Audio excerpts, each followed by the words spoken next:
तो now coming to the slow helix drill. दूसरा कौन सा होता है? Fast helix drill. कैसा होता है? Fast helix drill. अगर मैं बात करता हूं तीसरे की, तो वो इन दोनों के बीच का होता है, एक स्लो एक फास्ट है, तो तीसरा क्या हो जाएगा? Regular helix drill. तीसरा क्या हो जाएगा? Regular helix drill. इन तीनों को मैं एक साथ करवाऊंगा, तीनों को समझने में आसानी होगी। अगर हम बात करते हैं हेलिक्स एंगल की, किसकी बात करते हैं? हेलिक्स एंगल की। तो अगर इसका जो हेलिक्स एंगल है वो होगा आपका 12 degree to 22 degree. 12 degree to 22 degree. Regular helix drill का एंगल होता है आपका 24 डिग्री टू 32 डिग्री। और जो आपका फास्ट हेलिक्स ड्रिल होगा उसका हेलिक्स एंगल होगा आपका 34 degree to 38 degree. 34 degree to 38 degree. तो हेलिक्स एंगल किसका एंगल होता है सर? फ्लूट वाला एंगल होता है। और फ्लूट हम किस लिए प्रोवाइड करते हैं? For the better chip flow. अगर आपका जो फ्लूट है उसका हेलिक्स एंगल कम हो गया तो क्या चिप फ्लो बेटर हो पाएगा? नहीं सर, नहीं हो पाएगा, क्योंकि उसका हेलिक्स एंगल क्या हो जाएगा सर? कम हो जाएगा। अरे स्लो का मतलब ये है कि आपकी चिप स्लोली आ रही है, फास्ट का मतलब है कि आपकी चिप फास्ट आ रही है। ये याद रखने का तरीका है। और क्या बना सकते हैं? स्लो का मतलब आपकी चिप स्लो आ रही है, और स्लो आने का मतलब है कि चिप्स कम प्रोड्यूस हो रही है। और अगर चिप्स कम प्रोड्यूस हो रही है तो उसको निकालने के लिए ज़्यादा ग्रूव्स की रिक्वायरमेंट नहीं है। उसको निकालने के लिए ज़्यादा ग्रूव्स की रिक्वायरमेंट नहीं है। अगर हम बात करते हैं फास्ट हेलिक्स की, तो चिप्स बहुत फास्ट रेट पर आ रही है। तो फास्ट रेट पर आने का मतलब है चिप्स का प्रोडक्शन बहुत ज़्यादा हो रहा है। और अगर चिप्स का प्रोडक्शन बहुत ज़्यादा हो रहा है तो हमें फ्लूट्स का जो नंबर है वो इंक्रीज करना पड़ेगा। क्या करना पड़ेगा? फ्लूट्स का नंबर क्या करना पड़ेगा? इंक्रीज करना पड़ेगा। इसमें नंबर ऑफ फ्लूट्स कम होंगे, इसमें नंबर ऑफ फ्लूट्स ज़्यादा होंगे। नंबर ऑफ फ्लूट्स कम होने के कारण क्या होगा? इसकी जो चिप कैपेसिटी है, चिप लिफ्टिंग कैपेसिटी है, अगर हम उसकी बात करें तो इसकी जो चिप लिफ्टिंग कैपेसिटी है स्लो हेलिक्स ड्रिल की, वो क्या होगी? आपके पुअर होगी। कैसी होगी वो? पुअर। हम बात करते हैं स्लो की तो वो होगी पुअर। यहां पर होगी बेटर, और यहां पर होगी मॉडरेट। क्योंकि हम सिर्फ इन दोनों की बात करेंगे और इन दोनों के बीच का होगा वो क्या होगा? आपका रेगुलर हेलिक्स ड्रिल। अगर अब मैं बात करता हूं स्ट्रेंथ की, किसकी बात करता हूं? स्ट्रेंथ की। तो यहां पर जो स्लो हेलिक्स ड्रिल होगा इसमें नंबर ऑफ फ्लूट्स कम है। नंबर ऑफ फ्लूट्स क्या है? कम। नंबर ऑफ फ्लूट्स का मतलब है, देखिए कि जो स्लो हेलिक्स ड्रिल होगा, जो हमने डायग्राम बनाया था ना, वो स्लो हेलिक्स ड्रिल का बनाया था। किसका बनाया था? स्लो हेलिक्स ड्रिल का। So this is your slow helix drill.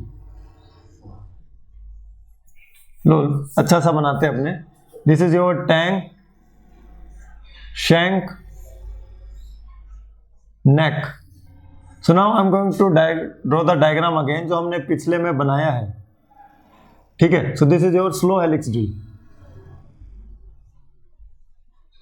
This is your slow helix drill. Fast भी बनाना है तो यहां हम दो ही बनाते हैं। ठीक है। So this is your slow helix drill. So please be concentrated. Slow helix drill में नंबर ऑफ जो ग्रूव्स होंगे वो क्या होंगे? कम होंगे। नंबर ऑफ ग्रूव्स क्या होंगे?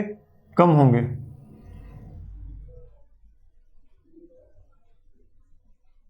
This is your slow helix drill. अगर हम बात करते हैं फास्ट हेलिक्स ड्रिल की, तो देखो आपकी फास्ट हेलिक्स ड्रिल कैसे होगी?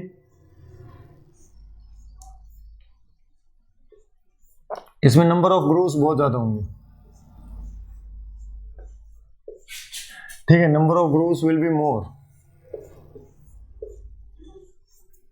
सो this is your fast helix drill. This is your fast helix drill. इसमें नंबर ऑफ ग्रूव्स ज्यादा है। This is your slow helix drill. इसमें नंबर ऑफ ग्रूव्स क्या है? कम है। नंबर ऑफ ग्रूव्स कम होने का मतलब है कि ये वाला जो एंगल है, ये जो हेलिक्स एंगल है, ये एज कंपेयर टू फास्ट में, देखिए फास्ट में ज्यादा है। ये वाला हेलिक्स एंगल फास्ट में ज्यादा है, और स्लो में क्या है? कम है।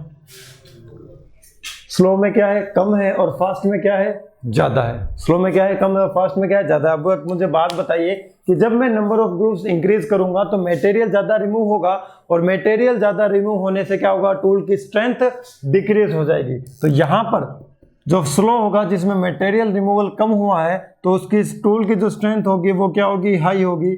और यहाँ पर जो टूल की स्ट्रेंथ होगी वो लो होगी। और यहाँ पर क्या होगी? मीडियम होगी। यहाँ पर क्या होगी? मीडियम होगी। अगर मैं बात करता हूँ मटेरियल की, मटेरियल की अगर मैं बात करता हूं कि जैसे जैसे आपके टूल की स्ट्रेंथ इंक्रीज होगी वैसे वैसे आप high strength hard and strong material को ड्रिल कर पाएंगे। अगर मैं फास्ट हेलिक्स की बात करूं तो आप इसमें क्या करेंगे, सॉफ्ट एंड डक्टाइल मटेरियल को ड्रिल कर पाएंगे। अब जो हार्ड और सॉफ्ट के बीच का होगा उसे हम रेगुलर में कर पाएंगे। अरे समझ आ रहा है? जो इन दोनों के बीच का होगा वो होगा ये, इसमें सब मीडियम मॉडरेट ही रहेगा। स्लो हेलिक्स का मतलब है कि आपके जो फ्लूट है वो कम है, और फास्ट हेलिक्स का मतलब है आपके फ्लूट ज्यादा है। और फ्लूट ज्यादा होने से क्या होगा, आप बहुत सारी चिप्स बाहर निकलेगी, और फ्लूट कम होने से क्या होगा, कम चिप्स बाहर निकलेगी। फ्लूट कम होने से क्या होगा, कम चिप्स बाहर निकलेगी, और फ्लूट ज्यादा होने से क्या होगा, बहुत ज्यादा चिप्स बाहर निकलेगी। और बहुत ज्यादा चिप्स बड़ी बड़ी किस्में प्रोड्यूस होती है जब हम सॉफ्ट और डक्टाइल मटेरियल की मशीनिंग करते हैं, और छोटी छोटी चिप्स कब प्रोड्यूस होती है, जब हार्ड और ब्रिटल मटेरियल की मशीनिंग करते हैं। ध्यान रखना ये बात, जब आप एल्यूमिनियम की मशीनिंग करोगे तो लंबी लंबी चिप्स प्रोड्यूस होगी। क्या प्रोड्यूस होगी, लंबी लंबी चिप्स प्रोड्यूस होगी। लेकिन जब आप कास्ट आयरन की मशीनिंग करोगे तो छोटी छोटी चिप्स प्रोड्यूस होगी। कैसी प्रोड्यूस होगी, छोटी छोटी चिप्स प्रोड्यूस होगी।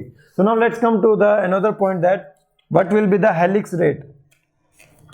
What will be the helix rate. तो हेलिक्स रेट में कुछ नहीं है, हेलिक्स रेट में कुछ नहीं है। यहाँ पे हेलिक्स रेट क्या होगा, स्लो। यहाँ पे हेलिक्स रेट क्या होगा, स्लो होगा सर। अगर मैं बात करता हूँ फास्ट हेलिक्स में तो यहाँ पर हेलिक्स रेट क्या होगा, फास्ट होगा। हेलिक्स रेट का मतलब है पर यूनिट लेंथ में कितने ग्रुप्स हैं। समझने का तरीका ये, और कुछ तरीका नहीं है। हेलिक्स का मतलब है कि इसकी लेंथ में कितने ग्रुप्स है, तो इसकी लेंथ में ज़्यादा ग्रुप्स है तो ये फास्ट हेलिक्स रेट है। और इसमें तो हमने कह दिया कि यहाँ क्या होगा, मीडियम होगा। अगर हम इसके मीडियम्स के एग्जाम्पल की लें, अगर हम इसके मीडियम्स के एग्जाम्पल की बात लें तो क्या होगा, जो आपका मीडियम मटेरियल होगा वो होगा आपका ब्रास एंड ब्रोंज।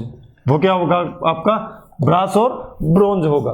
ठीक है, तो आपको इतना याद रखना है कि अगर स्लो हेलिक्स ड्रिल है तो उसका जो हेलिक्स एंगल होगा वो कम होगा, और जो फास्ट हेलिक्स ड्रिल है उसका जो हेलिक्स एंगल होगा वो क्या होगा, ज्यादा होगा। फास्ट हेलिक्स का हेलिक्स एंगल क्या होगा, ज्यादा होगा, और रेगुलर हेलिक्स ड्रिल का हेलिक्स एंगल इनके बीच का होगा। अगर हम चिप लिफ्टिंग की कैपेसिटी की बात करते हैं तो अगर हेलिक्स एंगल को हम डिक्रीज करेंगे, हेलिक्स एंगल को हम डिक्रीज करेंगे तो चिप लिफ्टिंग कैपेसिटी भी डिक्रीज हो जाएगी। चिप लिफ्टिंग कैपेसिटी भी क्या हो जाएगी, डिक्रीज हो जाएगी। अगर हम हेलिक्स एंगल को इंक्रीज करेंगे तो चिप लिफ्टिंग कैपेसिटी इंक्रीज हो जाएगी। तो कहने का मतलब यह है कि जो स्लो हेलिक्स ड्रिल होगा उसकी चिप लिफ्टिंग कैपेसिटी कम होगी, तो हमें उसको ऐसे मटेरियल के लिए यूज में लेना पड़ेगा जिसमें चिप्स कम प्रोड्यूस होती हो। और चिप्स कम किस में प्रोड्यूस होती है, हार्ड और ब्रिटल मेटल में प्रोड्यूस होती है, जिसके कारण अगर हम हेलिक्स एंगल को डिक्रीज करेंगे तो स्ट्रेंथ इंक्रीज हो जाएगी टूल की, और टूल की स्ट्रेंथ इंक्रीज होने के कारण उसे हम हार्ड और ब्रिटल मेटल के साथ यूज में ले सकते हैं। और यहां पर जो हेलिक्स रेट होगा वो क्या होगा, स्लो होगा। फास्ट हेलिक्स में क्या होता है, नंबर ऑफ ग्रूव्स ज्यादा हो जाने के कारण टूल की स्ट्रेंथ कम हो जाती है, और टूल की स्ट्रेंथ कम हो जाने के कारण हम उसे उस मेटेरियल के लिए यूज में लेंगे जहां पर स्ट्रेंथ की रिक्वायरमेंट कम होती है लेकिन जहां पर चिप्स ज्यादा प्रोड्यूस होती है।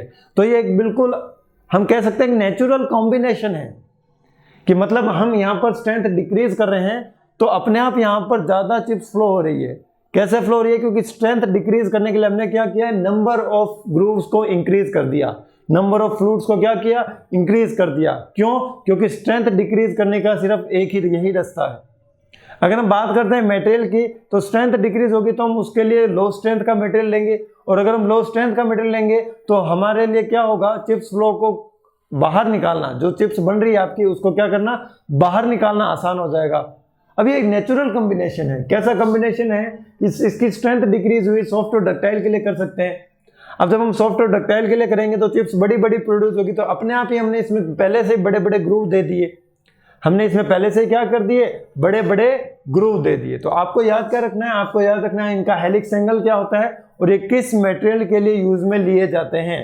स्लो हेलिक्स हार्ड के लिए होगा और फास्ट हेलिक्स सॉफ्ट और डक्टाइल मटेरियल के लिए होगा।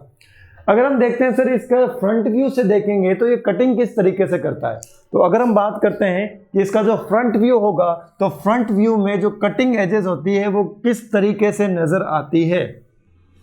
जो आपका ड्रिल होता है उसके फ्रंट व्यू में जो कटिंग एजेस होगी वो किस तरीके से नजर आएगी। तो हम बात करते हैं फ्रंट व्यू की, तो जो आपका फ्रंट व्यू होगा वो एक सर्कुलर फ्रंट व्यू होगा। कैसा व्यू होगा, सर्कुलर फ्रंट व्यू होगा और उनमें कुछ हेलिकल ग्रूव होंगे। तो हेलिकल ग्रूव देखो किस तरीके से नजर आएंगे, कुछ इस प्रकार नजर आएंगे,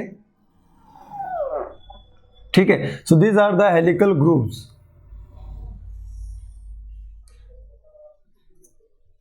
this is the helical grooves, ठीक है। अब देखिए सर कटिंग एज कहां होगी, देखो कटिंग एज कहां होगी, कटिंग एज बना रहा हूं मैं, अब मैं कटिंग एज बना रहा हूं, कटिंग एज को ध्यान देंगे, ये जो अब मैं ब्लू बना रहा हूं, this blue will be the cutting edge, this blue will be the cutting edge, ठीक है। हाँ सर है, कोई दिक्कत वाली बात नहीं है। ये अब जो मैं हैचिंग बना रहा हूं, ये आपके हेलिकल ग्रूव्स हैं, ये अंदर की तरफ जा रहे हैं, कहां जा रहे हैं, अंदर की तरफ, यहां से स्टार्ट होके अंदर जा रहे हैं।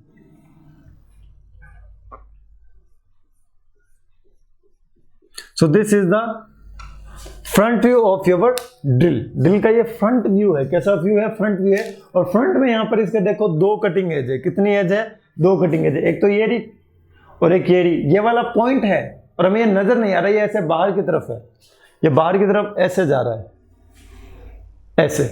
तो इस कारण हमें कैसा नजर आ रही है, एक स्ट्रेट लाइन नजर आ रही है। ये जो ब्लू कलर का है इसे हम कहते हैं चीजल, इसे हम क्या कहते हैं, चीजल एज, इसे हम क्या कहते हैं, चीजल एज, इसे हम क्या कहते हैं, चीजल एज। आप उसको, आपको ये नाम याद रखना है, चीजल एज।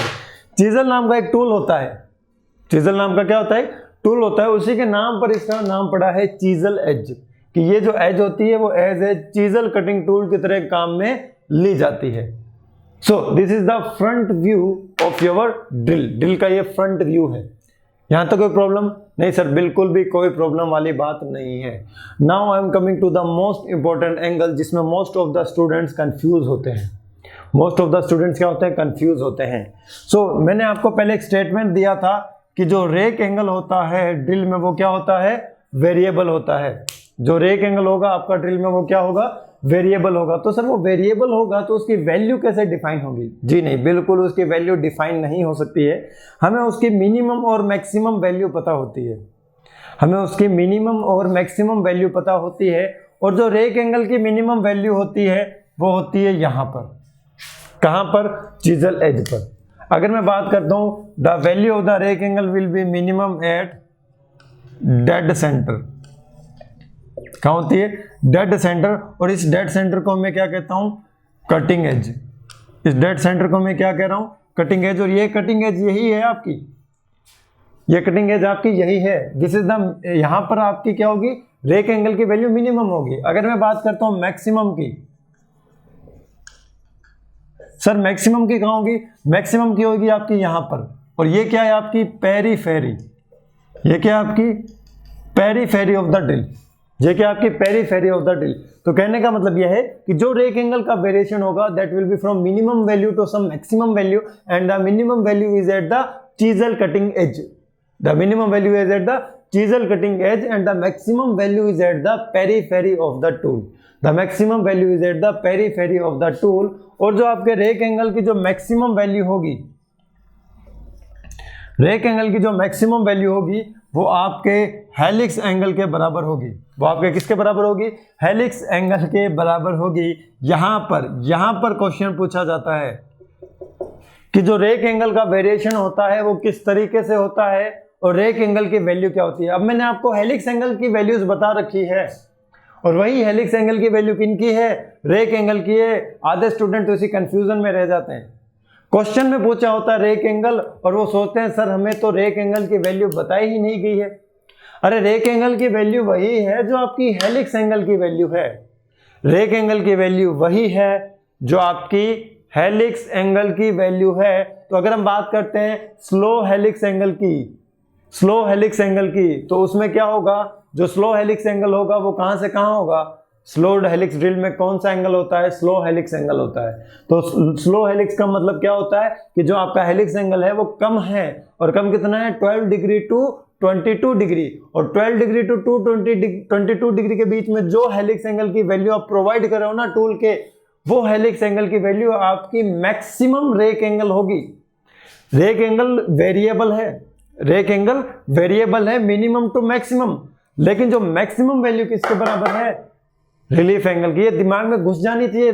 अरे यार तुम एग्जाम में जाओगे ना भूल जाओगे, इसलिए मैं बार बार कह रहा हूं, इसे याद करो। इसे क्या करो, याद करो। क्वेश्चन में ये आने वाला है, क्वेश्चन में आने वाला है, what will be the value of the rake angle used for the ductile material. Rake angle की वैल्यू क्या होगी for if you are using that for the ductile material.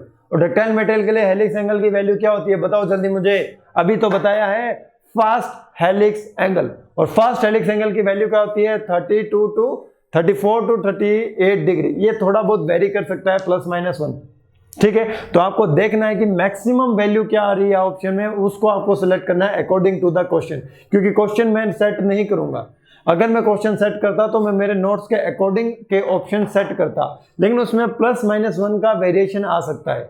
अगर 33 भी आ जाता है फास्ट में तो आप उसको सेलेक्ट करेंगे, 34 आता है तो भी आप सेलेक्ट करेंगे, 38 आता है तो भी उसे आप सेलेक्ट करेंगे। क्लियर है। अगर 11 डिग्री आता है स्लो में तो भी आपको उसे सेलेक्ट करना ही पड़ेगा, और कोई ऑप्शन नहीं है। आपको पता होना चाहिए कि कम किस में होती है, ज्यादा किस में होती है, कंपेरेबल वैल्यू पता होनी चाहिए कि ये वैल्यू सबसे कम है और ये वैल्यू सबसे ज्यादा है। ऐसा नहीं है कि फास्ट में आप 50 टिक करके आ रहे हो, वो नहीं चलेगा। एक एप्रिशिएबल वैल्यू होनी चाहिए जिसे हम सेलेक्ट कर सकते हैं। सो this is all about the helix angle and the variation of the rake angle from the dead center to the periphery of the surface, and the value of the maximum rake angle will be equals to helix angle. Now I am coming to the relation between the rake angle and the helix angle. Rake angle and the helix angle, यहीं से बता दो, यहीं से बताइए क्या होगा। ये जो मैंने इक्वेशन बना रखी है, यहीं से बताइए कि हेलिक्स एंगल और रेक एंगल में क्या रिलेशन होगा। ज्यादा हेलिक्स एंगल होगा तो ज्यादा रेक एंगल होगा यहीं से तो बन रहा है।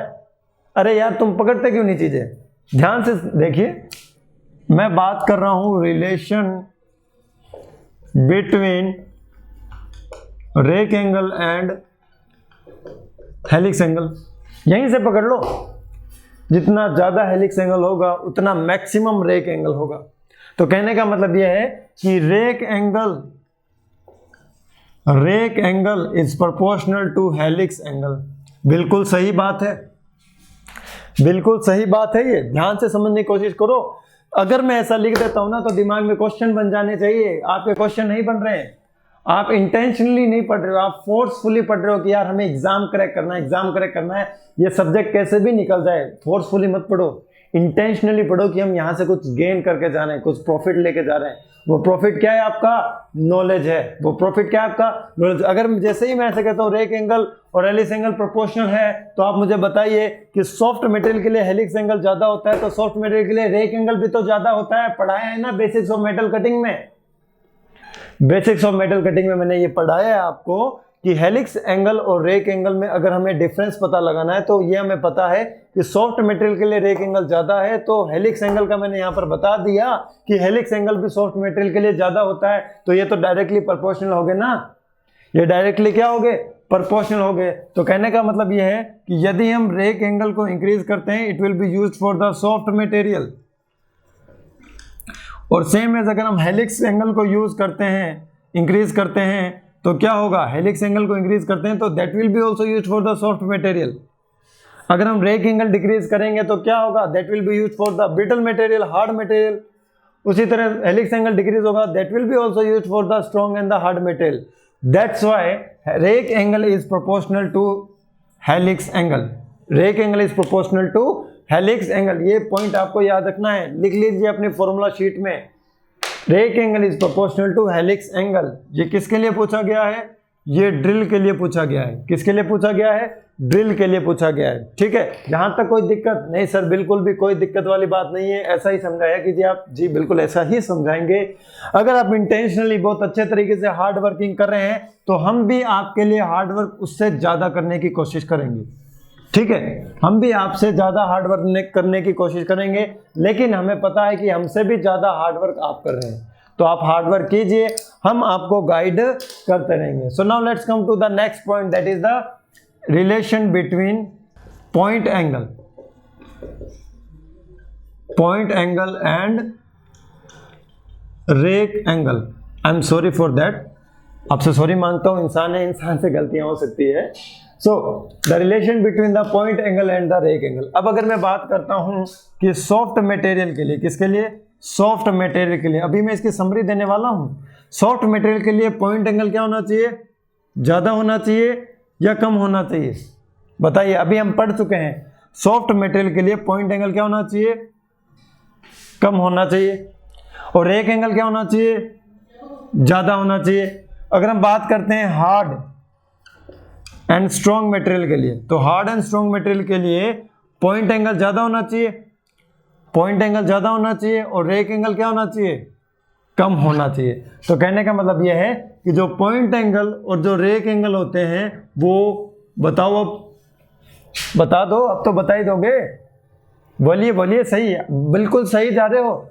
जो पॉइंट एंगल जो रेक एंगल होता है that will be inversely proportional to each other, that will be inversely proportional to each other. So now I am going to write the summary, और वो समरी क्या है देखिए, वो समरी ये है कि हम बात करते हैं सॉफ्ट मटेरियल के लिए, किसके लिए, सॉफ्ट मटेरियल के लिए, और हम बात करते हैं हार्ड मटेरियल के लिए, हार्ड एंड स्ट्रॉन्ग मटेरियल के लिए। तो हार्ड एंड स्ट्रॉन्ग मटेरियल के लिए सबसे पहले मैंने आपको बताया था कि जो पॉइंट एंगल होता है, जो पॉइंट एंगल होता है सॉफ्ट मटेरियल के लिए वो कम होता है, और हार्ड एंड स्ट्रॉन्ग मटेरियल के लिए ज़्यादा होता है। फिर मैंने उसके बाद आपको बताया है, कौन सा बताया है, हेलिक्स एंगल बताया है। पहले हेलिक्स लिखो, हेलिक्स एंगल बताया है। तो हेलिक्स एंगल अगर मैंने आपको बताया है तो जो सॉफ्ट मटेरियल होगा उसके लिए हेलिक्स एंगल ज़्यादा होता है 34 to 38 डिग्री, और जो हार्ड मटेरियल होता है उसके लिए हेलिक्स एंगल कम होता है। सेम अगर मैं बात करता हूँ रेक एंगल की, अब यहाँ से आपको रिलेशन पता चल जाएंगे कि अगर हेलिक्स एंगल ज़्यादा है तो रेक एंगल ज़्यादा है, हेलिक्स एंगल कम है तो रेक एंगल कम है, विच मीन्स जो हेलिक्स एंगल है वो रेक एंगल के डायरेक्टली प्रोपोर्शनल है, और जो पॉइंट एंगल है वो रेक एंगल के इन्वर्सली प्रोपोर्शनल है। पॉइंट एंगल है वो रेक एंगल के इन्वर्सली प्रोपोर्शनल है। ये चीज़ आपको याद रखनी है, ये चीज़ आपको याद रखनी है, और यही एग्जामिनेशन में पूछी जाती है, इससे बाहर क्वेश्चन नहीं आने वाला है। समझ रहे हो मेरी बात? जो भी हम यहाँ क्लास में पढ़ रहे हैं ना, मैं कह रहा हूँ ना ये एग्जामिनेशन में पूछी जाती है, तो मतलब ये पूछी जा चुकी है, वो प्रीवियस ईयर क्वेश्चन है। आपको वापस प्रीवियस ईयर क्वेश्चन लगाने की भी जरूरत नहीं है, लेकिन for the practice point of view आपको प्रैक्टिस करनी है तो प्रीवियस ईयर क्वेश्चन लगवा देंगे, ठीक है। बस आप मेहनत कीजिए, जो आप चाहेंगे वो होगा, लेकिन हमें क्या चाहिए, डेडिकेशन चाहिए।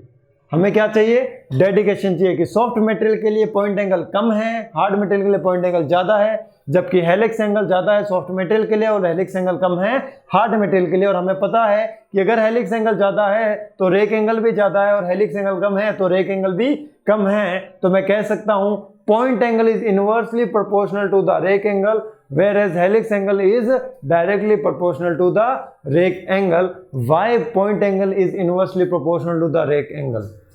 Because if we decrease the point angle in order to decrease the strength of that and to machine the in order to machine the soft and ductile material, then what will we do? We will decrease the which material?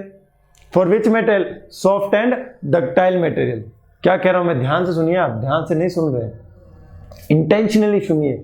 मैं कह रहा हूं कि अगर मैं point angle decrease करता हूं तो उस पॉइंट एंगल डिक्रीज होने के कारण हम किस मटेरियल को यूज में ले सकते हैं, soft and which material, soft and ductile material. तो सर पॉइंट एंगल डिक्रीज करने से टूल की स्ट्रेंथ क्या हो जाती है, डिक्रीज हो जाती है, और रेक एंगल को भी क्या करेंगे हम, इंक्रीज करेंगे, so that the chip flow will be better. क्योंकि सॉफ्ट और डक्टाइल मटेरियल की जब हम ड्रिलिंग करेंगे तो चिप फ्लो अच्छा होना चाहिए, और जब हम हार्ड और स्ट्रॉन्ग मटेरियल की ड्रिलिंग करेंगे तो चिप फ्लो बेटर ना हो तो भी चलेगा, पुअर होना चाहिए, क्योंकि उसमें इतनी ज्यादा चिप प्रोड्यूस ही नहीं होती है, और चिप की जो थिकनेस होती है वो क्या होती है, छोटी छोटी होती है। क्या होती है, छोटी छोटी। तो आपको क्या रखना है, सिर्फ ये याद रखना है, अगर आपको ज्यादा थ्योरी पढ़ने में दिक्कत होती है तो जो क्वेश्चन आता है वो याद रखिए, जो क्वेश्चन आता है वो याद रखिए। आपको ये टेबल याद होनी चाहिए, आपको ये वाली टेबल क्या होनी चाहिए, याद होनी चाहिए।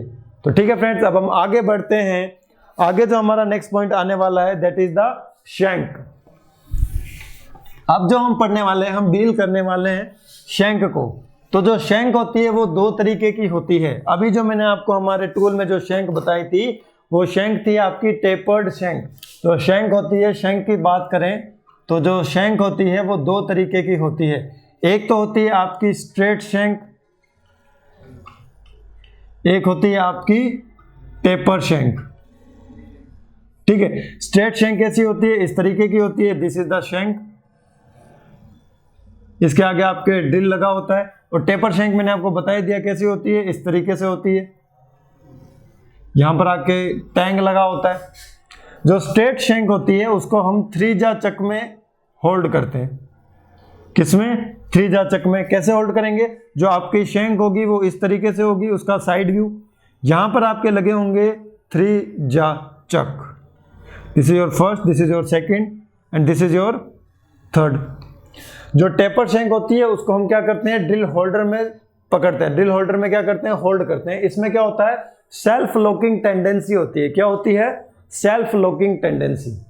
जो आपकी टेपर शैंक होती है उसमें होती है सेल्फ लॉकिंग टेंडेंसी। तो सर कौन सी शैंक कब यूज करें, यह भी आपको पता होना चाहिए। यदि आपके ड्रिल का डायमीटर लेस देन और इक्वल्स टू 12.5 mm है तो हम स्ट्रेट शैंक यूज कर सकते हैं, और यदि आपके ड्रिल का डायमीटर मोर देन 12.5 mm है तो हमें टेपर शैंक यूज में लेनी पड़ेगी। तो जब हम टेपर शैंक यूज में लेते हैं तो उसके पीछे टैंक बना होता है। क्या बना होता है? टैंक बना होता है, ऐसे। ठीक है, क्या बना होता है? टैंक। टैंक कैसा होता है उसको देखिए समझे। अगर आपके पास मान लो कोई हाईली इलास्टिक मटेरियल है और आपने अपनी अंगुली से पकड़ के उसको दबा दिया ऐसे, तो जब मैं उसको दबाऊंगा तो यहाँ पर क्या होगा, एक फ्लैट सरफेस बन जाएगी, नीचे भी क्या हो जाएगी, एक फ्लैट सरफेस बन जाएगी। तो ये जो फ्लैट सरफेस होगी ना उसे हम कहते हैं टैंक। टैंक आपका टेपर्ड नहीं होता है, टैंक आपका सर्कुलर टेपर नहीं होता है। टैंक जो होता है आपका रेक्टेंगुलर टेपर होता है। कैसा होता है? Rectangular taper. देखो कुछ इस तरीके से होता है, देखो इसको ध्यान से, रेक्टेंगुलर टेपर होता है। कैसा? रेक्टेंगुलर टेपर, ऐसा होता है टैंक आपका। इस टैंक के आगे क्या होता है आपके सर्कुलर। कैसा बनता है? सर्कुलर बनता है। तो ये आपका होता है रेक्टेंगुलर टेपर। रेक्टेंगुलर टेपर मतलब समझ रहे हो, इसका जो क्रॉस सेक्शन होगा रेक्टेंगुलर होगा, लेकिन जो इसकी जो विड्थ होगी ये इंक्रीज होती जाएगी, जबकि इसकी जो थिकनेस होगी वो through out the length constant होगी। ये आपने 100 में पढ़ा होगा, 100 में पढ़ा होगा रेक्टेंगुलर टेपर बार। तो ये वही रेक्टेंगुलर टेपर जैसा ही सिस्टम है। इस टैंक को हम क्या करते हैं, इस टैंक को हम होल्ड करते हैं। क्या करते हैं? इस टैंक को हम होल्ड करते हैं। ये इस तरीके का क्यों बनाया जाता है, ताकि जो आपका ड्रिल है और जो आपका होल्डर है उसके बीच में रिलेटिव मोशन ना हो। In order to prevent the relative motion between the drill and the holder, tank is provided. क्या प्रोवाइड किया जाता है?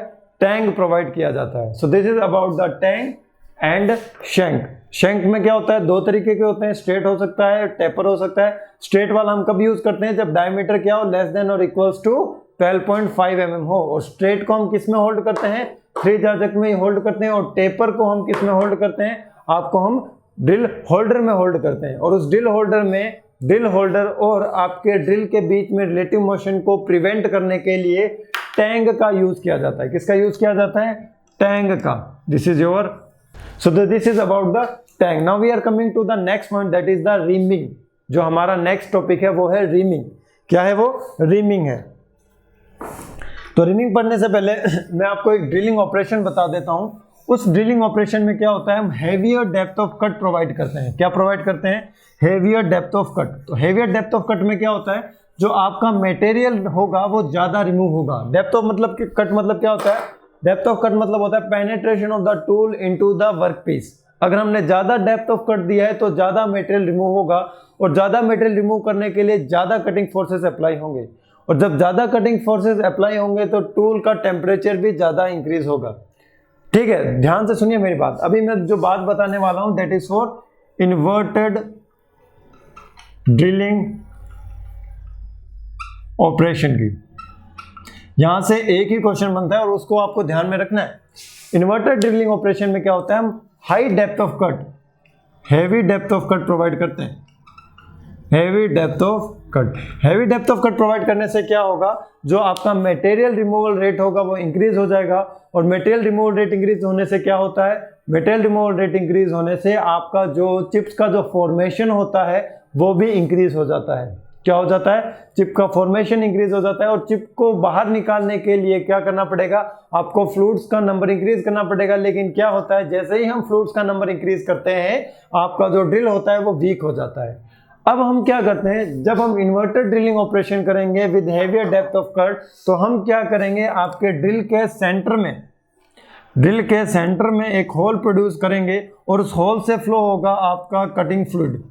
उस होल से क्या फ्लूइड होगा, आपका फ्लो होगा कटिंग फ्लूइड, और वो कटिंग फ्लूइड के रूप में हम ऑयल यूज में ले रहे हैं। इस होल के सेंटर से क्या जाएगा, ऑयल जाएगा, और जब ये नीचे ऑयल जाएगा तो नीचे से बाहर निकलेगा, और बाहर निकलने के बाद ये आपके ग्रूव से होता हुआ बाहर निकलेगा। तो जब आपका ऑयल फ्लो होगा from the fluids, it will flush out the chips, और ये क्या करेगा, एज ए कूलेंट भी एक्ट करेगा, ताकि आपका जो टेम्परेचर है टूल का इतना इंक्रीज ना हो पाए। मतलब ये रेट ऑफ हीट ट्रांसफर को भी क्या कर देगा, इंक्रीज कर देगा। तो इन्वर्टर ड्रिलिंग ऑपरेशन में आपको ऐसी ड्रिल यूज में लेनी पड़ती है जिसके सेंटर में क्या हो, होल हो, जिसके सेंटर में क्या हो, होल हो, और जिसमें से कौन फ्लो होए, ऑयल फ्लो होए, जिसमें से कौन फ्लो होए, ऑयल फ्लो होए। ठीक है, तो इस टाइप के ड्रिल को हम कहते हैं ऑयल होल ड्रिल। इस टाइप की ड्रिल को हम क्या कहते हैं, ऑयल होल ड्रिल। ऐसे ड्रिल जिसके अंदर होल है और उस होल में से कूलेंट फ्लो हो सकता है, और एज ए कूलेंट हम ऑयल यूज में ले रहे हैं, और उस ऑयल का फंक्शन होता है आपके रेट ऑफ हीट ट्रांसफर को इंक्रीज करना, एज ए कूलिंग मीडियम काम करना, और जब वो ग्रूव से होता हुआ बाहर निकलेगा तो जो चिप्स होगी ग्रूव्स के अंदर उसको फ्लश आउट कर देगा। क्या कर देगा, फ्लश आउट कर देगा। सो this is about the inverter drilling operation and the question asked about that. Inverter drilling operation से क्वेश्चन पूछा जाता है कि इसमें जो ड्रिल यूज में ली जाती है उसका क्या नाम होता है, ऑयल होल ड्रिल होता है। क्या नाम होता है, ऑयल होल ड्रिल। तो आपको याद रखना है इन्वर्टर ड्रिलिंग ऑपरेशन और oil hole drill, oil hole drill. So now the next topic is the reaming. Reaming क्या होता है, now come to the reaming. जितना भी मैथमेटिकल एनालिसिस था वो हो चुका है, अब थ्योरेटिकल एनालिसिस बचा है। देखिए रीमिंग के बारे में पढ़ते हैं। रीमिंग क्या होता है, पहली चीज तो रीमिंग हम जब यूज करते हैं तो कहाँ यूज करते हैं, it is an internal machining operation. ये जो होल प्रोड्यूस हो चुका है उसमें हम यूज में लेते हैं। तो मैं यहाँ लिख लेता हूँ, it is used for machining in already produced hole. जो होल पहले से ड्रिलिंग के हेल्प से प्रोड्यूस हो चुका है उसमें हम कौन सा मशीनिंग ऑपरेशन यूज में लेते हैं, रीमिंग यूज में लेते हैं। कौन सा मशीनिंग ऑपरेशन यूज में लेते हैं, रीमिंग। और इस रीमिंग में क्या होता है, साइजिंग और फिनिशिंग होती है। क्या होती है, साइजिंग एंड फिनिशिंग। तो क्वेश्चन आता है कि ऑलरेडी होल प्रोड्यूस हो चुके हैं, उनकी साइजिंग फिनिशिंग करनी हो तो हमें किस मशीनिंग ऑपरेशन को यूज में लेना पड़ेगा। तो हमें यूज में लेना पड़ता है रीमिंग को। It is used for sizing and finishing of the hole which are already produced with the help of the drilling, with the help of the drilling. So this is the function of the reaming operation. This is the function of the reaming operation. और इस reaming operation में जो हम tool use में लेते हैं उसे हम कहते हैं रीमर। उसे हम क्या कहते हैं, रीमर। ध्यान से नाम से ही हमें निकालनी है चीजें। रीमिंग में जो टूल यूज में आता है उसे हम क्या कहते हैं, रीमर। और जो आपके रीमर होते हैं वो 3 टाइप के होते हैं। कितने टाइप के होते हैं, 3 टाइप के। तो देखते हैं रीमर कितने टाइप के होते हैं। जो आपका फर्स्ट रीमर होता है, जो फर्स्ट रीमर होता है उसे हम कहते हैं स्ट्रेट फ्लूट रीमर। बहुत इजी है ये, इसमें भी मैं आपको बताऊंगा आपको क्या याद रखना है सिर्फ। जो सेकंड होता है वो होता है आपका right hand fluted spiral fluted reamer. Right hand spiral fluted reamer. Third जो हमारा होता है वो होता है आपका left hand spiral fluted reamer. एक होता है राइट हैंड, तो दूसरा क्या होगा, लेफ्ट हैंड होगा। स्ट्रेट फ्लूट रीमर कैसा होगा, देखो स्ट्रेट फ्लूटेड जो रीमर होगा वो कुछ इस तरीके से होगा। उसके जो फ्लूट्स होंगे वो कैसे होंगे, स्ट्रेट होंगे। फ्लूट्स कैसे होंगे, स्ट्रेट होंगे। तो जब फ्लूट स्ट्रेट होंगे तो आप मुझे बताइए कि उसका जो हेलिक्स एंगल होगा वो क्या होगा, सोच के बताइए।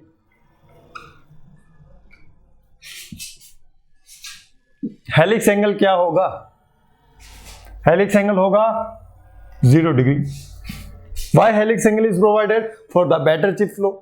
If the helix angle is already 0, chip flow हो पाएगी, नहीं सर।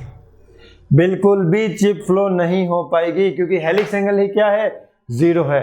हेलिक्स एंगल क्या है, 0 है। तो सर जब ये चिप फ्लो नहीं कर पाएगा तो ये साइजिंग फिनिशिंग कैसे करेगा? दिमाग में क्वेश्चन आना चाहिए कि जब चिप ही बाहर नहीं निकल पा रही है, ये चिप को फ्लो नहीं करवा रहा है, तो साइजिंग फिनिशिंग कैसे करेगा? तो भैया अगर ये चिप को बाहर नहीं निकाल सकता है तो ग्रेविटी तो निकाल सकती है। अगर स्ट्रेट फ्लूइड चिप्स को बाहर नहीं निकाल सकता है तो कौन निकाल सकता है? Gravity. So chip will flow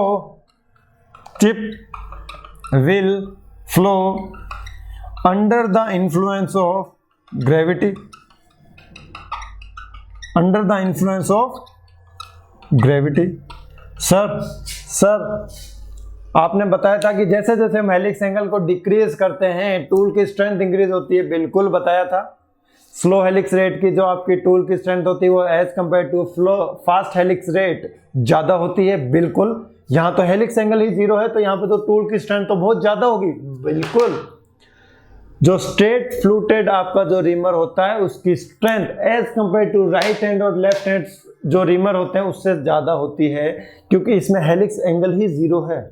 helix angle ही क्या है, 0 है। वेरी गुड सर, ये तो कॉन्सेप्ट बिल्कुल सही बैठ रहा है। हाँ बैठेगा, क्यों नहीं, क्यों नहीं बैठेगा? क्योंकि बात ही हम किसकी कर रहे हैं, हेलिक्स एंगल की बात कर रहे हैं। तो स्लो हेलिक्स में क्या होता है, स्ट्रेंथ ज्यादा होती है, फास्ट हेलिक्स में स्ट्रेंथ कम होती है। हमने हेलिक्स एंगल को 0 ही कर दिया तो स्ट्रेंथ और ज्यादा इंक्रीज हो जाएगी, और स्ट्रेंथ जब और ज्यादा इंक्रीज हो जाएगी तो हम इसको किसके लिए यूज में लेंगे, ब्रिटल एंड स्ट्रॉन्ग मटेरियल के लिए। किसके लिए, ब्रिटल और स्ट्रॉन्ग मटेरियल के। ठीक है सर, ले लेंगे, लेकिन इसको हम किस टाइप के होल के लिए यूज में ले सकते हैं? इसको हम किस टाइप के होल के लिए यूज में लेंगे? इसको हम सिर्फ और सिर्फ थ्रू होल्स के लिए यूज में लेंगे। किसके लिए लेंगे, थ्रू होल्स के लिए। तो थ्रू होल्स में क्या होगा, थ्रू होल्स में क्या होगा, फॉर एग्जांपल आपका ये हॉरिजॉन्टल डायरेक्शन में वर्कपीस है, आपने इसमें इस डायरेक्शन में होल कर रखा है, तो इसकी रिमिंग कैसे होगी, ऊपर से ये रिमर ऐसे घूमेगा। तो जब ऊपर से ऐसे रिमर घूमेगा तो उस होल में जो भी चिप्स प्रोड्यूस होगी, अगर वो थ्रू होल है, under the influence of gravity गिर जाएगी। Under the influence of gravity क्या हो जाएगी, गिर जाएगी। Suppose this is your work piece, यहां पर जैसे होल है, ये रहा, दिख रहा है, ये होल ब्लाइंड होल है। अगर यही होल थ्रू होल होता और मैं इसमें ऐसे रिमर घुमाता जिसकी चिप्स लिफ्ट करने की कैपेसिटी 0 है, तो चिप्स कहां से गिरती, नीचे से। सर को आप कहोगे कि सर हम ब्लाइंड होल में यूज कर सकते हैं, नहीं कर सकते। उसके अंदर से चिप्स कैसे बाहर निकालोगे, बाहर नहीं निकाल पाओगे। तो क्या होगा, आप इस स्ट्रेट फ्लूटेड रिमर को जिसकी चिप लिफ्टिंग कैपेसिटी 0 होती है, चिप्स को फ्लो करवाने की कैपेसिटी 0 होती है, तो उसको हम सिर्फ और सिर्फ थ्रू होल्स के लिए यूज में लेते हैं। किसके लिए यूज में लेते हैं, थ्रू होल्स के लिए यूज में लेते हैं। क्यों लेते हैं, क्योंकि इसकी जो चिप लिफ्टिंग कैपेसिटी है वो 0 होती है। उसकी जो चिप लिफ्टिंग कैपेसिटी है वो क्या होती है, 0 होती है। So this is for the through hole, this is for the through whole.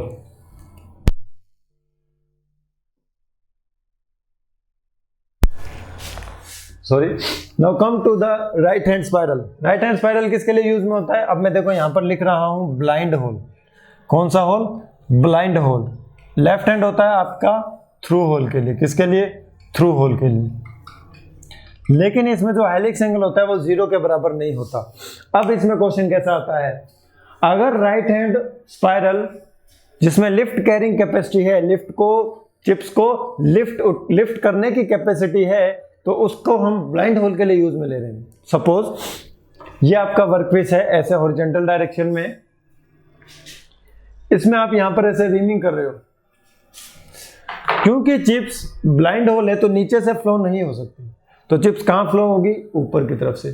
तो जब आप ऐसे इसकी रिमिंग करोगे तो नीचे से ब्लाइंड होल होने के कारण चिप्स कहां फ्लो होगी, ऊपर की तरफ। तो chip will move towards the back side of the reamer, towards the back side of the reamer. मतलब इसको चिप्स को पुल करता है या पुश कर रहा है, ये चिप्स को पुल कर रहा है या पुश कर रहा है। तो ये चिप्स को क्या कर रहा है, पुल कर रहा है। चिप्स को क्या कर रहा है, पुल। पुल मतलब गेट पे लिखा होता है ना, पुल पुश। तो अगर मैं रिमर को ऐसे घुमा रहा हूं इस डायरेक्शन में, रिमर को ऐसे घुमा रहा हूं, तो ये चिप्स को पुल कर लेगा। क्या कर लेगा, पुल कर लेगा, क्योंकि ये पुश नहीं कर सकता है, क्योंकि आगे क्या है, ब्लाइंड होल है। आगे क्या है, ब्लाइंड होल है।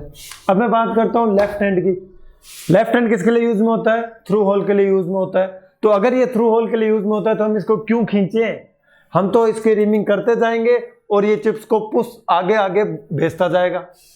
जैसे जैसे रीमिंग होती जाएगी ये चिप्स को आगे आगे भेजता जाएगा। तो इसकी जो टेंडेंसी होती है चिप्स को वो पुश करने की होती है, push towards the front of the reamer, push towards the front of the reamer, it is pull towards the back of the reamer, pull towards the back of the reamer and push towards the front of the reamer। so question क्या आएगा, पहला हमें यह पता होना चाहिए। Straight flute reamer से question आएगा, ठीक है, कि इसका यूज हम किसके लिए करते हैं, थ्रू होल्स के लिए करते हैं। किसके लिए करते हैं, थ्रू होल्स के लिए, क्योंकि इसकी चिप लिफ्टिंग कैपेसिटी क्या होती है, 0 होती है, और चिप किसके इन्फ्लुएंस में फ्लो होती है, ग्रेविटी के इन्फ्लुएंस में फ्लो होती है। और जो ये रीमर होता है इसका जो हेलिक्स एंगल होता है वो क्या होता है, 0 डिग्री होता है। किस मेटल के लिए हम इसको यूज में लेते हैं, ब्रिटल एंड स्ट्रॉन्ग के लिए लेते हैं। राइट हैंड की बात करें तो ये किसके लिए यूज में होता है, ब्लाइंड होल के लिए यूज में होता है। ब्लाइंड होल के लिए हमें क्या करना पड़ेगा, पुल करना पड़ेगा, और थ्रू होल के लिए हमें क्या करना पड़ेगा, लेफ्ट में पुश करना पड़ेगा। थ्रू होल के लिए हमें लेफ्ट में क्या करना पड़ेगा, पुश करना पड़ेगा। सो this is all about the reaming operation. जहां तक आपका रीमिंग ऑपरेशन कंप्लीट होता है। So the next point is the core drilling. Next point is the core drilling. Drilling का तो मतलब हमें समझ आ गया है कि हमें ड्रिलिंग करनी है, लेकिन कोर का मतलब क्या है। कोर क्या होता है, एक ऑब्जेक्ट होता है। क्या होता है, ऑब्जेक्ट होता है जो यूज में होता है कास्टिंग में। किस में यूज में होता है, कास्टिंग में यूज होता है। और कास्टिंग क्या होती है, एक प्रोसेस होती है जिसमें हम मोल्टन लिक्विड मेटल को सोलिडिफाई करते हैं, लिक्विड को पिघालते हैं और फिर उसको हम क्या करते हैं, सोलिडिफाई कर देते हैं और एक ऑब्जेक्ट में बना देते हैं। जिस भी शेप में हम ऑब्जेक्ट को बनाना चाहते हैं उसी शेप में हम लिक्विड को सोलिडिफाई करते हैं। अगर हमें होलो ऑब्जेक्ट्स बनाने हैं, कैसे बनाने हैं, होलो ऑब्जेक्ट्स, तो होलो ऑब्जेक्ट्स बनाने के लिए हम क्या यूज में लेते हैं, कोर यूज में लेते हैं। क्या यूज में लेते हैं, कोर यूज में लेते हैं। तो कहने का मतलब यह है कि जब अगर हमें कास्टिंग में कोई होल बनाना हो with the help of casting, with the help of अगर कास्टिंग हमें कोई होल बनाना हो तो होल बनाने के लिए हम किसका यूज करेंगे, कोर का यूज करेंगे। किसका यूज करेंगे, कोर का। अब जो कास्टिंग होता है उससे बनने वाले प्रोडक्ट की जो सरफेस फिनिश होती है वो अच्छी नहीं होती है। उनकी जो सरफेस फिनिश होती है वो अच्छी नहीं होती है। और सरफेस फिनिश को इंप्रूव करने के लिए, सरफेस फिनिश को इंप्रूव करने के लिए की जाती है मशीनिंग। सरफेस फिनिश को इंप्रूव करने के लिए क्या की जाती है, मशीनिंग की जाती है। तो कहने का मतलब यह है कि अगर हमने with the help of core कोई होलो ऑब्जेक्ट प्रोड्यूस किया है जिसके अंदर कोई होल है, तो उसकी इंटरनल सरफेस भी क्या होगी, अच्छी नहीं होगी, रफ होगी। तो उसकी सरफेस फिनिश को इंक्रीज करने के लिए, उसको प्रॉपर साइज में लाने के लिए हम क्या करेंगे, मशीनिंग। और होल की जो हम मशीनिंग करेंगे वो विद द हेल्प ऑफ क्या करेंगे, ड्रिल करेंगे। विद द हेल्प ऑफ क्या करेंगे, ड्रिल। तो अगर कास्टिंग से बने ऑब्जेक्ट में अगर होल है तो उसकी अगर हम ड्रिलिंग करते हैं तो उस ऑपरेशन को हम क्या कहते हैं, कोर ड्रिलिंग। उस ऑपरेशन को हम क्या कहते हैं, core drilling. Core drilling is a process in which we will drill the hole which are already produced due to the casting। Casting में जो होल प्रोड्यूस होता है उसकी ड्रिलिंग करने के लिए जो हम प्रोसेस यूज में लेते हैं उसे हम कहते हैं कोर ड्रिलिंग। बस ये डेफिनेशन बेस्ड ही आपसे क्वेश्चन पूछा जाएगा। So come to the next point, that is the tapping. Come to the next point, that is tapping. Tapping क्या होता है उसके बारे में जानेंगे, ठीक है। टेप आपने नाम सुना होगा ना। टेप अपने घर में अपने यूज में लेते हैं। टेप क्या करते हैं, टेप को यूज में लेते हैं। तो टेपिंग क्या होता है, first of all it is an internal machining operation. It is an internal machining operation. और इस इंटरनल मशीनिंग ऑपरेशन में क्या होता है, थ्रेड्स आर प्रोड्यूस्ड। कहने का मतलब यह है कि इसमें हम प्रोड्यूस करेंगे कौन सी थ्रेड्स, इंटरनल थ्रेड्स प्रोड्यूस करेंगे। कौन सी थ्रेड्स प्रोड्यूस करेंगे, इंटरनल थ्रेड्स प्रोड्यूस करेंगे। और कहां प्रोड्यूस करेंगे, hole which doesn't carry thread. तो एक होल होगा जिसके अंदर थ्रेड नहीं है, वहां थ्रेड प्रोड्यूस करने के लिए हम क्या यूज में लेंगे, टैपिंग यूज में लेंगे। तो कहने का मतलब क्या है, फॉर एग्जांपल डायग्राम से समझाइए सर। आपके पास suppose this is the hole, ये कोई एक होल है वर्कपीस में और इसके अंदर आपको क्या प्रोड्यूस करनी है, थ्रेड प्रोड्यूस करनी है। क्या प्रोड्यूस करनी है, थ्रेड्स प्रोड्यूस करनी है। तो इसके अंदर थ्रेड प्रोड्यूस करने के लिए हम जो प्रोसेस यूज में अभी ले रहे हैं वो टैपिंग यूज में ले रहे हैं। इस टैपिंग में क्या होता है, इस टैपिंग में टैप टूल को, किसको, टैप टूल को हम ड्रिल मशीन में लगाते हैं। अभी जो मैं मशीनिंग ऑपरेशन पढ़ा रहा हूं उसमें क्या होगा, वो सभी टूल आपके ड्रिल मशीन में लगेंगे। कहां लगेंगे, सभी टूल किस में लगेंगे, ड्रिल मशीन में लगेंगे। तो टैपिंग में क्या होगा, जो टूल आपने ड्रिल मशीन में लगाया है उसकी हेल्प से हम होल के अंदर थ्रेड प्रोड्यूस करेंगे। कहां प्रोड्यूस करेंगे, होल के अंदर की तरफ थ्रेड्स प्रोड्यूस करेंगे। हाँ सर कर देंगे, कैसे करेंगे, कैसे करेंगे, कैसे करेंगे, टूल पर थ्रेड्स बनी होगी। आपका टूल होगा कुछ इस तरीके से, आपका टूल होगा कुछ इस तरीके से, ठीक है। तो ये आपका किस में फिट होगा, ड्रिल में फिट होगा। तो जब ये रोटेट करेगा अंदर आते आते तो क्या होगा, यहां पर सर थ्रेड्स प्रोड्यूस हो जाएगी। क्या प्रोड्यूस हो जाएगी sir, threads. So it is an internal threading operation, it is N internal threading operation in which tape will be held in the drilling machine. Tape will be held in the drilling machine and tape will be rotated in order to produce the internal threads in the hole which doesn't carry threads, which doesn't carry threads। मतलब holes में पहले से thread नहीं है, हम उस whole में thread produce करना चाहते हैं। तो टैपिंग क्या है, एक तरीके का इंटरनल मशीनिंग ऑपरेशन है जिसमें हम इंटरनल थ्रेड्स प्रोड्यूस करना चाहते हैं। हमें ध्यान रखना है कि ये इंटरनल थ्रेडिंग का ऑपरेशन है। किसका है, इंटरनल थ्रेडिंग का ऑपरेशन है। So now come to the sir next point, that is जिसमें हम एक्सटर्नल थ्रेडिंग करें।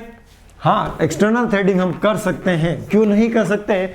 जो हम एक्सटर्नल थ्रेडिंग करते हैं वो हम करते हैं with the help of the open die threading, with the help of the open die threading. Open die threading में देखो टूल कैसे होता है। जैसे ही आपको टूल का डायग्राम समझ आ जाएगा ना, आप बता दोगे कि सर ये ऑपरेशन होता कैसे। आप खुद बता देंगे कि सर ये ऑपरेशन होता कैसे है। मुझे बताने की भी जरूरत नहीं पड़ेगी क्योंकि मेरे को पता है कि आप बहुत इंटेलिजेंट है और मुझे आप पर बहुत ज़्यादा प्राउड है, ठीक है।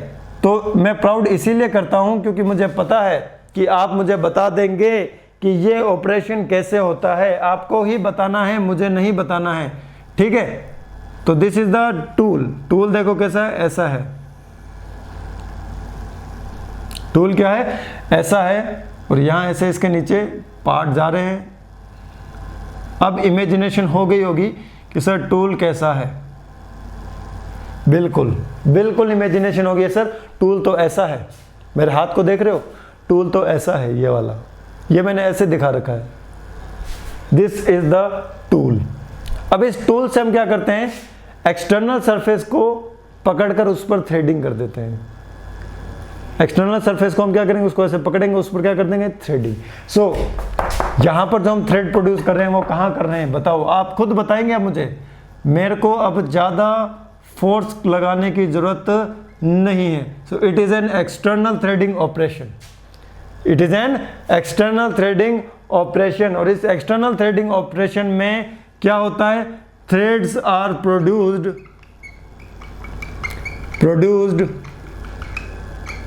On the surface of, on the surface की भी जरूरत नहीं है। अगर हम लिख दें ऑन सॉलिड सिलेंडर तो उसका मतलब चला गया है कि वो क्या है, सॉलिड है। On solid cylinder. अगर हम बात करें सिलेंडर की तो solid cylinder doesn't carry thread.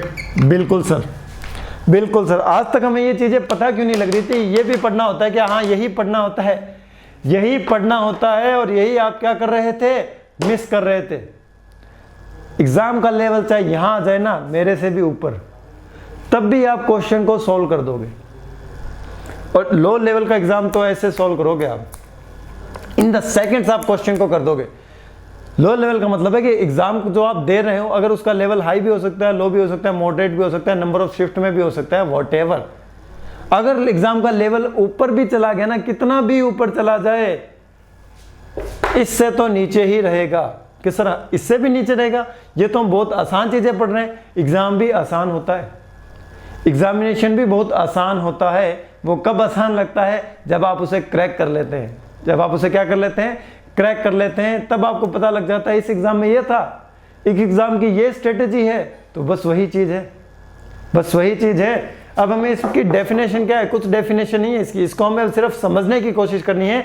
Open die threading, तो ये जो डाई है यहाँ से ओपन ही तो है, ये डाई यहाँ से ओपन ही तो है। अब with the help of open die हम क्या कर रहे हैं? सॉलिड सिलेंडर पर थ्रेड प्रोड्यूस कर रहे हैं।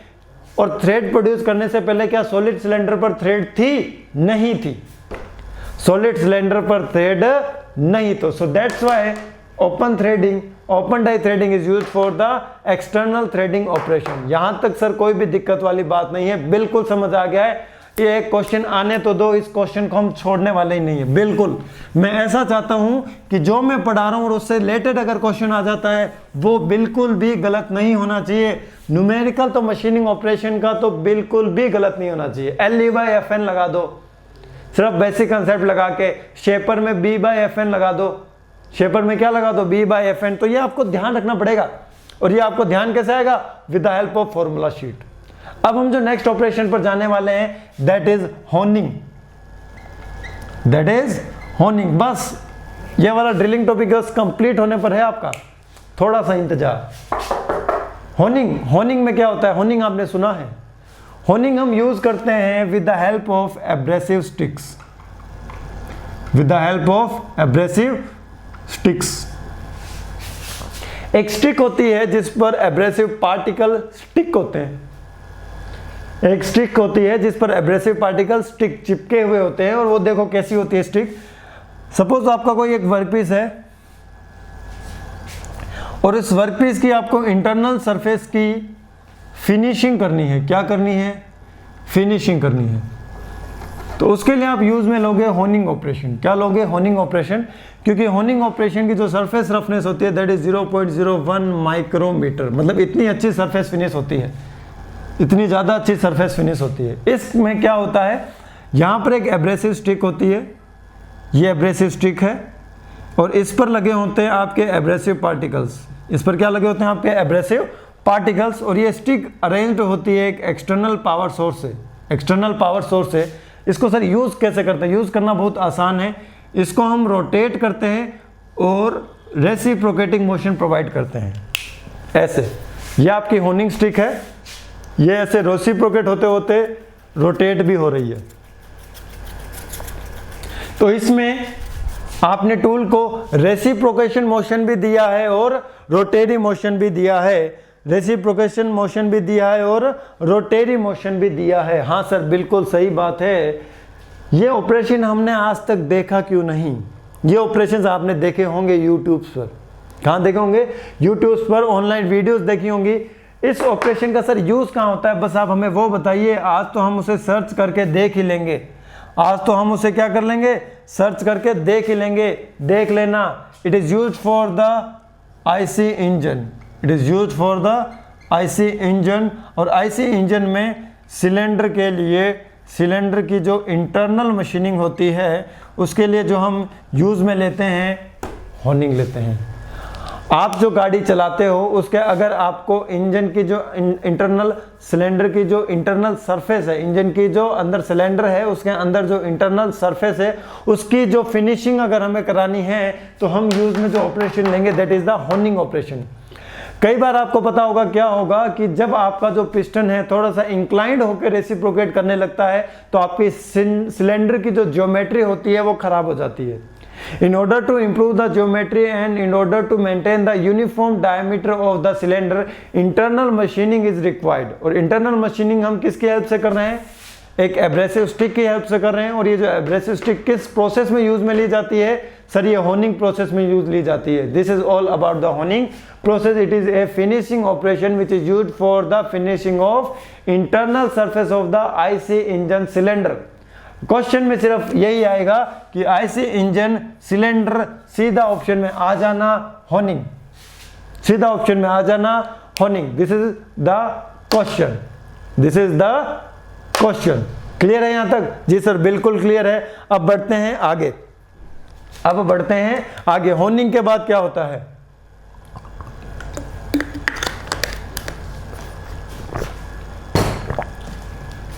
होनिंग के बाद होता है लैपिंग। होनिंग के बाद क्या होता है? लैपिंग। लैप लैप लैप क्या होता है बताइए?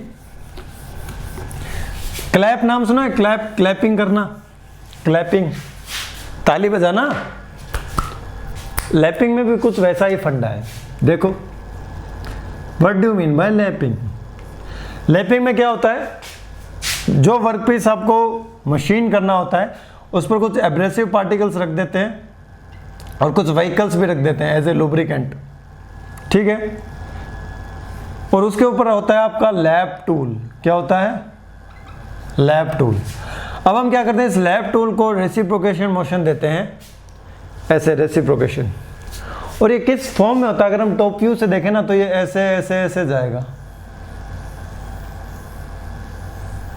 अगर आपको इस सरफेस की लैपिंग करनी है तो ये है आपका लैप टूल, और लैप टूल और सरफेस के बीच में क्या है? Abrasive particles. तो ये जाएगा ऐसे 8 वाले रास्ते से होते हुए। अब मुझे एक बात बताओ कि लैपिंग में जो हम फिनिशिंग कर रहे हैं, लैपिंग में जो हम फिनिशिंग कर रहे हैं वो एक्सटर्नल सरफेस की कर रहे हैं या इंटरनल की? सर हम तो कर रहे हैं एक्सटर्नल की। तो lapping is a external finishing operation where as honing is a internal machining operation. Very good sir, very good sir. So now I am going to write the 3 machining operation और आपको बताने उनके opposite machining operation क्या है। ये आप मुझे बिल्कुल बता देंगे, मुझे आप पर पूरा विश्वास है। आपको बताना है कि अगर कोई मैं एक्सटर्नल लिख रहा हूं तो मुझे बताना है उसका इंटरनल क्या होगा। देखो अब मैं यहां लिख रहा हूं टर्निंग, क्या लिख रहा हूं? टर्निंग। यहां लिख रहा हूं मैं ओपन डाई थ्रेडिंग। क्या लिख रहा हूं? Open die threading. यहां लिख रहा हूं मैं लैपिंग। क्या लिख रहा हूं? Lapping. These all are the external machining operation. अब आपको मुझे इनके अपोजिट मशीनिंग ऑपरेशन बताने हैं। बिना कोई ऑप्शन आपको सोचना है, बिना कोई ऑप्शन आपको सोचना है। दिमाग पर थोड़ा जोर डालो। टर्निंग में हम एक्सटर्नल डायमीटर डिक्रीज करते हैं, बोरिंग में हम इंटरनल डायमीटर इंक्रीज करते हैं। ओपन डाई थ्रेडिंग में हम एक्सटर्नल सरफेस पर थ्रेड प्रोड्यूस करते हैं। अभी मैंने बताया है टैपिंग में हम इंटरनल सरफेस पर थ्रेड प्रोड्यूस करते हैं। वाह सर, वेरी गुड, मजा आ गया आज तो। लैपिंग में हम एक्सटर्नल मशीनिंग सरफेस करते हैं, एक्सटर्नल सरफेस फिनिशिंग करते हैं। बताइए होनिंग में हम क्या करते हैं?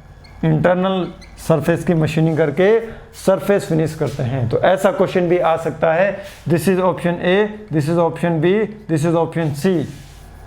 मैच द फॉलोइंग आ सकता है। This is 3, this is suppose 1, this is 2। तो ये 3 से मैच हो रहा है, ये 1 से मैच हो रहा है, ये 2 से मैच हो रहा है। तो आपका ऑप्शन हो जाएगा ए बी सी डी। यहाँ पे ए बी सी, 1 2 3, 3 2 1, 2 3 1, 3 1 2। तो correct option will be D.